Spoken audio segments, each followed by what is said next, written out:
Vamos a continuar disertando, conversando un poco sobre algunos tópicos políticos. Ya en la oportunidad anterior hablamos de los sistemas socioeconómicos, el comunismo primitivo, el esclavismo, el feudalismo, el capitalismo, el socialismo. Ahora vamos a hablar un poco sobre los sistemas políticos. Esto lo hacemos en virtud de que últimamente ha habido mucha actividad política, mucho dinamismo en el campo político, sobre todo en Venezuela. Y hay una cantidad de términos que están en el aire, que se manejan con mucha fluidez, pero con mucho desconocimiento. Hay mucha confusión entre lo que es el país, lo que es la nación, lo que es la república, lo que es el Estado, lo que es el gobierno. Entonces, bueno, vamos a aclarar un poco esas cosas para que tengamos, digamos, posibilidades reales de formarnos un criterio serio sobre cuál es la situación que se vive en nuestro país y qué es lo que nosotros pensamos que debería hacerse. Ok, mira, las sociedades están estructuradas de acuerdo, por supuesto, a la cultura de cada nación, en sistemas. El sistema socioeconómico, habíamos conversado ya bastante, de que la estructura de las relaciones sociales de producción. Vamos a hablar ahora sobre el sistema político. ¿Cómo se organiza el poder en una nación? ¿Okay?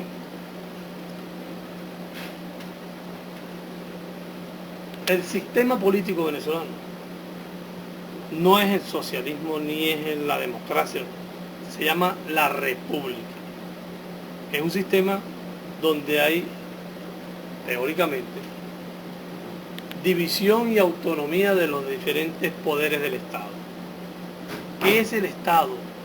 Una estructura de poder que se forma para administrar las normas y las leyes que rigen la vida de un país. ¿Y qué es el gobierno? El gobierno son las personas que manejan esas instituciones. Digamos que el Estado es un vehículo y el gobierno es su chofer. Vamos a dejar claro aquí que hay muchos choferes que no saben manejar. Y entonces los estados, pues, vehículo al fin, no llegan a ninguna parte o al destino que está programado. Pero eso es, digamos, harina de otro costal. ¿Cómo es esto? Esto comenzó con las organizaciones primitivas. La primera necesidad humana, no creo yo que era la alimentación. Creo que era la seguridad. La gente se organizó más que para la consecución del alimento, se organizó para la seguridad. Porque el ser humano era un carroñero. No somos depredadores porque no estamos configurados biológicamente para eso. Somos vulnerables, somos más presas que depredadores. Entonces esperamos que otro matara para comernos los restos cuando aprendimos a comer proteína animal. Entonces, ¿qué ocurre? Como éramos recolectores, digamos, la comida no era una empresa que requería una organización tan importante, porque comíamos fruta, éramos carroñeros, esperábamos que los demás dejaran las sobras para comérnoslas, pero la seguridad sí. La seguridad requería el diseño de estrategias políticas. ¿Qué es la política? La gente cree que la política es la campaña electoral. No es así.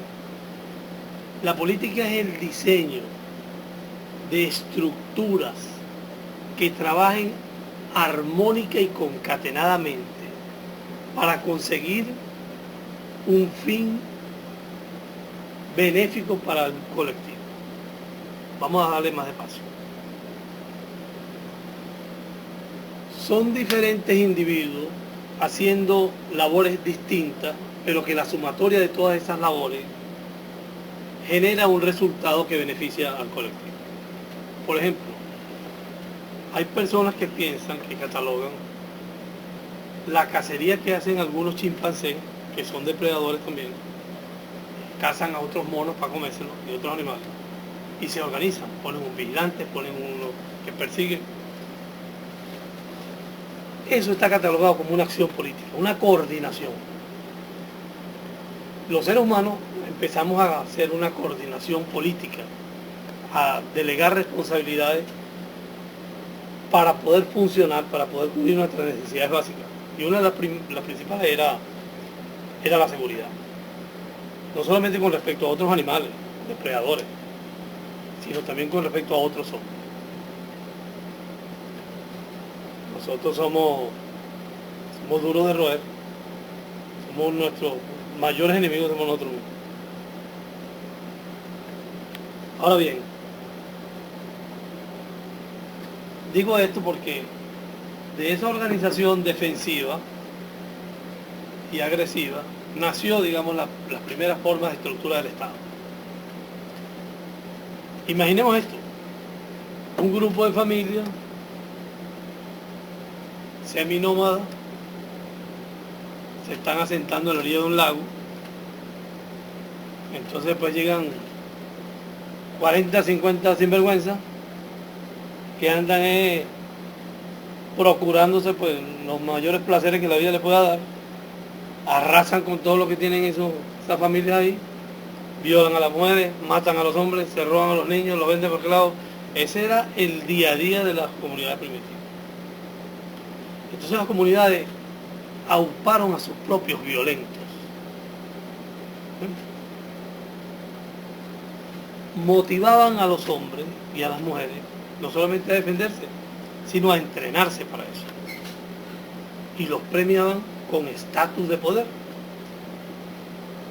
Y era obligatorio. Hay una frase que dice Bolívar, decía el Libertador, se la cuña al Libertador, dice que cuando el clarín de la patria llama, hasta el llanto de la madre calla. Hay una historia bíblica parecida que tiene que ver con esto, que es una historia del rey David. Cuando no era rey aún, el rey era Saúl y David era un general, pero que tenía el cariño de la gente. Entonces salieron a una batalla y cuando venían de allá para acá, las mujeres de la comunidad que no sabían si su esposo venía muerto atravesado un caballo o su hijo, salían cantando a recibir a sus guerreros para motivarlos. Y decía: Saúl mató a los miles y David a los 10.000. Esa fue la historia de la humanidad en un principio. ¿Qué pasó entonces? Estos defensores del pueblo, que ostentaban el poder y la autoridad, generalmente se volvían abusivamente contra el propio pueblo. Entonces empezó una historia larguísima de defendernos de nuestros propios gobernantes. Es la historia del desarrollo de las instituciones del Estado. Entonces empezamos a ver cómo esos locos, sin que dejaran de sentirse motivados por la autoridad, tuvieran que rendirle cuentas a alguien y pudieran ser controlados un poco. Y nacen entonces las normas y las leyes. Enseguida pues nacieron unas normas y leyes también protectoras, por ejemplo, como que los reyes y los dignatarios tenían condición divina, y eso la iglesia se lo apoyaba, y no podían ser, digamos, enjuiciados y mucho menos ejecutados.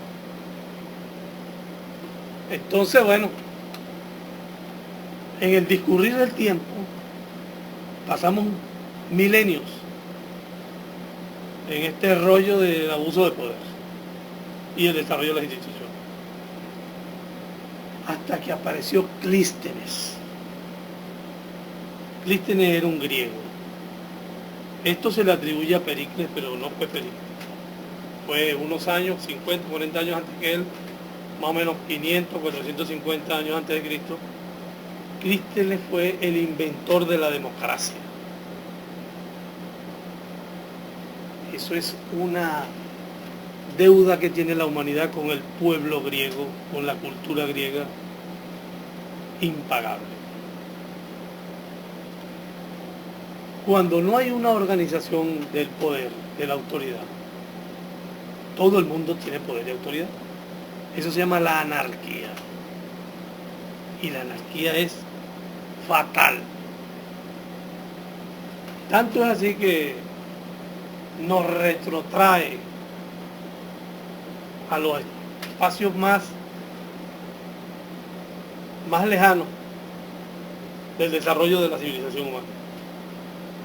Estiman algunos científicos que si aquí hay un desastre nuclear o climático o un fenómeno astronómico, un asteroide, una cosa que cambie la estabilidad que hay, todas las normas y todas las instituciones pues sencillamente quedan obsoletas porque entramos en un estado de emergencia. Y la humanidad se retrotraería a esos espacios de clanes dirigidos por hombres violentos, procurándose la seguridad y los restos de alimentos y energía que queden por ahí. Eso es que automáticamente retrocedemos 10, 20 o 30.000 años según piensan algunos que tenemos de civilización. Entonces, las instituciones hay que cuidarlas. Hay personas como Raúl Domínguez Capdeview que decían, me dijo bien una vez, que la humanidad entraba en crisis y caos para despertar en estadios superiores de civilización. Realmente así. Cada crisis genera una nueva situación que la historia ha demostrado que es evolutivamente mejor que la anterior. Pero de la misma forma, cuando hay una situación de inestabilidad como la que estamos hablando, brincamos hasta los primeros estratos. Por eso es que hay que cuidar la institucionalidad. Entonces, ¿qué pasó? Los griegos cayeron en eso. Cayeron en una anarquía en esa época. Entonces le tocó, pusieron por gobernante a Clístenes, que era un estadista, un hombre de mucha formación, de muy buena cultura. Y Clístenes pues tomó las medidas de Estado que hay que tomar en las situaciones de emergencia, que son medidas a corto, mediano, largo plazo, pero que las verdaderamente significativas son más a largo plazo. Pero como hay un estado anárquico, la gente reclama respuestas inmediatas. Entonces la gente le cobró muy caro eso a Clístenes y lo expatriaron y lo golpearon y lo botaron. Clístenes se fue. Y siguieron estos atenienses en el mismo desastre. Hasta que llegó un momento que alguien se paró y dijo, escúchale, vale, aquí no se puede, que ponemos un gobernante y a los 3 días, como lo ha arreglado todo, entonces lo matamos y le cortamos la cabeza. Y así no podemos seguir. Somos vulnerables, los otros pueblos ya nos quieren invadir. Entonces vamos a colocar a alguien que sepa. Entonces empezaron a buscar. Bueno, lo único que sabe aquí es Clístenes. No, pero Clístenes no va a venir. Entonces lo fueron a buscar. No, ¿para qué? Para que me maten. No, Clístenes mandó a decir que no quería que eran unos pueblos malagradecidos. Dígale que lo vamos a dejar gobernar. No. Y así tuvo un tiempo, hasta que alguien le dijo una palabra mágica a Clístenes. Le dijo, te mandamos a decir que vamos a hacer lo que tú digas. Entonces, ¡ping!, nació la democracia. Dijo Clístenes, lo que yo diga no, lo que acordemos entre todos. Entonces se creó el sistema de la votación. En un pequeño anfiteatro, la metodología era, se recolectaban piedras blancas y negras y se ponían 2 cestas. Las decisiones más importantes se convocaban los ciudadanos notables, los que querían una cosa o querían otra, tomaban una piedra de un color y después al final se contaban las piedras negras, las piedras blancas, y los que no estaban de acuerdo, si son minoría, sencillamente tienen que acatar la decisión de la mayoría. Eso sirvió también para contabilizarse, porque muchas veces no sabemos cuántos estamos pensando de una forma y cuánto están, la votación es lo que permite saber cuánto peso real tiene una postura. Ahí nació la democracia, incipiente por supuesto, y ha recorrido un largo camino. Después de eso hemos tenido los gobiernos y las instituciones más atroces, más inhumanas del mundo, hasta hoy en día, que nosotros tenemos la república y la democracia como sistema político. La república es la independencia de los poderes. Como sabemos, pues el Estado básicamente tenía tres poderes, tres estructuras de poder, tres conjuntos de instituciones que administraban tres poderes distintos: el poder judicial, el poder legislativo y el poder ejecutivo. Ahora en Venezuela tenemos 5 poderes. Además de esos tres, tenemos el poder electoral y tenemos el poder ciudadano. Estos 5 poderes deben ser electos independientemente por el soberano, que es el pueblo, en un proceso democrático. Y no obedecen, teóricamente, a ningún otro poder. En Venezuela tenemos que evolucionar un poco en eso, porque además de que es una democracia bastante amplia, no hemos recorrido, digamos, todos los espacios que tenemos que recorrer en ese sentido. Por ejemplo, de los 5 poderes, 4 se eligen en la Asamblea Nacional. 3. Los diputados de la Asamblea Nacional, que son electos en forma directa, secreta y universal, eligen al poder electoral, eligen al poder judicial y eligen al poder ciudadano. O sea que la elección más importante en nuestro país no es la del poder ejecutivo del presidente de la República, es la de la Asamblea Nacional, que estaríamos eligiendo automáticamente 4 de los 5 poderes. Y eso muchas veces no lo sabemos. Y si le damos una mirada a la Asamblea Nacional hoy, 9 de mayo de 2015, es un escenario de batallas campales entre enemigos personales que están peleando ahí en nombre de nosotros, sus propias peleas. Eso es un vergonzoso desastre, sencillamente. Pero nosotros no, como electores, no hemos sopesado la importancia de los diputados, de la elección de diputados. Entonces, a la democracia venezolana le falta eso. De manera que ya hoy en día no se puede hablar de república sin democracia.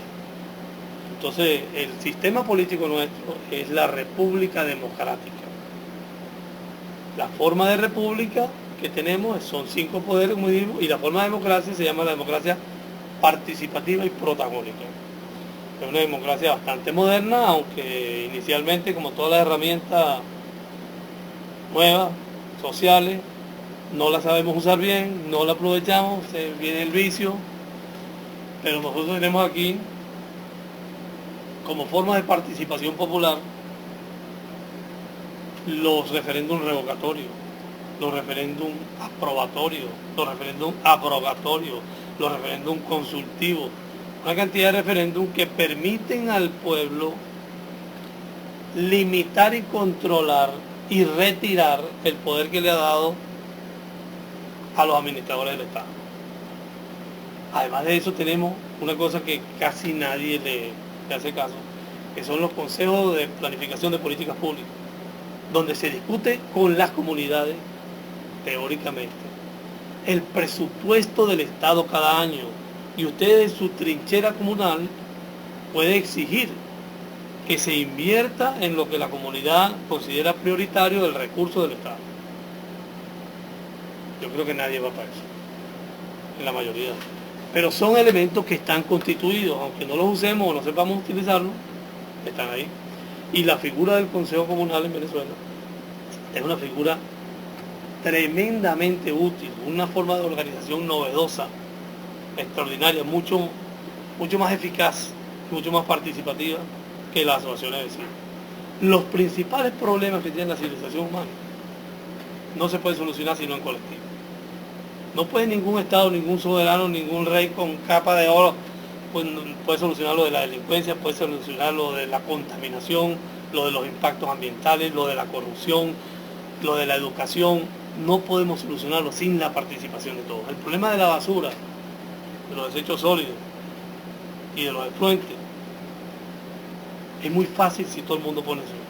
En Japón, por ejemplo, no se crea basura, porque la basura es la mezcla de una cantidad de elementos de residuos sólidos.